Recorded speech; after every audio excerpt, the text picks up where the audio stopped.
Assalamualaikum warahmatullahi wabarakatuh. Waalaikumsalam. Bismillahirrahmanirrahim. Alhamdulillahirabbil alamin wa bihi nasta'inu ala umuri dunya waddin. Wassalatu wassalamu ala asrofil anbiya'i wal mursalin sayyidina wa maulana Muhammad sallallahu alaihi wasallam. Amma ba'du. Alhamdulillah, segala puji bagi Allah. Kita semua masih diberikan kenikmatan. Sholawat serta salam tetap kita curahkan kepada baginda Nabi besar Muhammad Sallallahu Alaihi Wasallam. Yang saya hormati Bapak dosen Taufikur Rahman dan rekan-rekan kami yang kami cintai.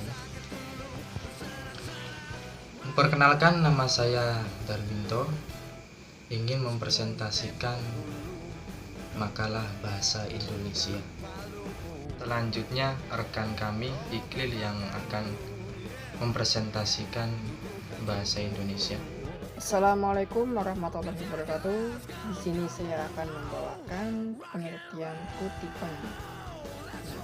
Kutipan adalah gagasan, ide, pendapat yang diambil dari berbagai sumber proses pengambilan gagasan itu.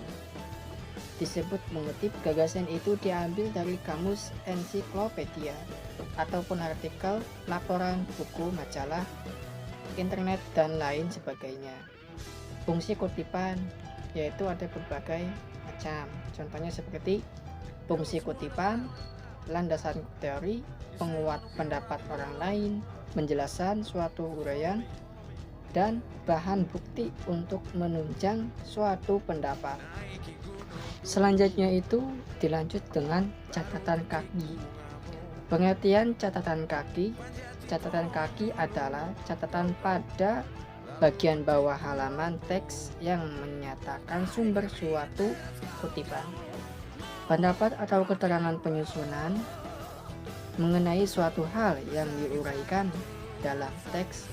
Catatan kaki biasanya dicetak dengan huruf lebih kecil daripada huruf di dalam teks, guna menambahkan rujukan uraian di dalam naskah pokok.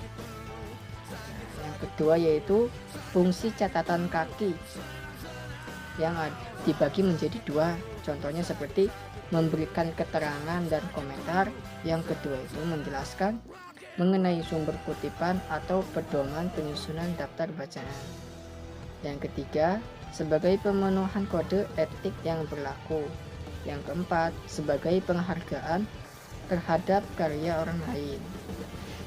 Jenis dan cara penulisan catatan kaki. Catatan kaki terdiri dari dua jenis, yaitu footnote dan body note.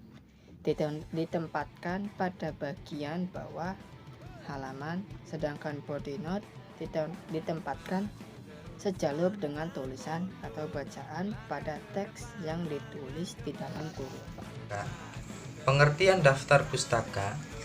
Daftar pustaka adalah semua sumber-sumber kepustakaan, baik berupa ensiklopedia, buku, majalah atau surat kabar yang perlu disusun dalam daftar, khusus diletakkan pada akhir karangan. Fungsi daftar pustaka memberikan informasi bahwa pernyataan yang dibuat bukan hasil pemikiran sendiri, tapi juga ditambahkan dengan pemikiran orang lain. Apabila pembaca menginginkan mendalami lebih jauh pernyataan yang dikutip, dapat membaca sendiri referensi yang menjadi sumber kutipan. Memberikan apresiasi atau penghargaan terhadap penulis buku yang telah membantu kita dalam penulisan karya tulis yang kita selesaikan. Kesimpulan, membuat sebuah karya dan karangan ilmiah akan lebih baik jika dilengkapi dengan ketiga unsur ini, yaitu kutipan, catatan kaki, dan daftar pustaka. Ketiga unsur ini memiliki peran dan fungsinya masing-masing seperti yang telah dibahas pada bab di atas. Salah satu fungsi dari ketiga unsur ini adalah sebagai penghargaan atas pendapat dan karya orang lain. Dalam sebuah karya dan karangan ilmiah, kutipan biasanya ditemukan di dalam teks bacaan. Tetapi kutipan juga bisa ditemukan pada catatan kaki. Begitupun sebaliknya, catatan kaki terbagi menjadi dua jenis, yaitu footnote dan body note. Footnote diletakkan pada bagian bawah halaman dengan ukuran teks yang lebih kecil, sedangkan body note biasanya dapat ditemukan setelah adanya kutipan. Seperti yang telah kita lihat pada contoh-contoh kutipan dan catatan kaki di atas. Akhir adalah daftar pustaka. Untuk membuat sebuah karya ataupun karangan ilmiah, daftar pustaka ini harus ada tercantum agar pembaca dapat mengetahui sumber-sumber bacaan lainnya yang ditemukan pada karya dan karangan ilmiah. Daftar pustaka diletakkan pada halaman akhir sebuah karya atau karangan ilmiah. Sekian dari kelompok kami. Bila ada kata-kata yang kurang berkenan di hati Anda, mohon maaf yang sebesar-besarnya. Wabillahi taufik wal hidayah. Wassalamualaikum warahmatullahi wabarakatuh. Boleh tambahin.